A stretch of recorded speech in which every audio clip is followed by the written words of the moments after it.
Assalamualaikum warahmatullahi wabarakatuh.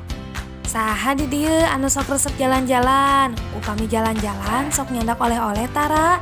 Yuk regepkeun ayeunanya ieu materi. Kadaharan khas Jawa Barat tangtos seueur pisan. Satiap daerah gaduh ciri khasna. Nyaeta nu kahiji Kota Bandung. Mama nu paling terkenal di Kota Bandung sareng janten ciri khas nyaeta Batagor.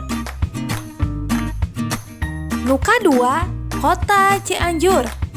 Saha anu pernah ka Cianjur? Nah, mama nu paling terkenal di Cianjur nyaeta tauco. Nu katilu Kota Sukabumi. Mamen ciri khas Kota Sukabumi anu paling terkenal nyaeta mochi. Saha di dieu anu resep mochi?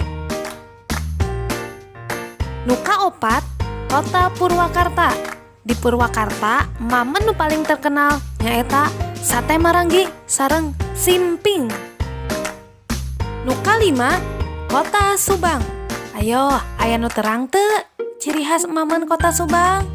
Nah, mamen ciri khas Kota Subang nyaeta nanas madu.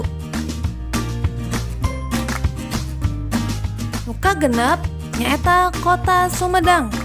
Nah, mamen ciri khas Kota Sumedang nyaeta sok disebat tahu Sumedang.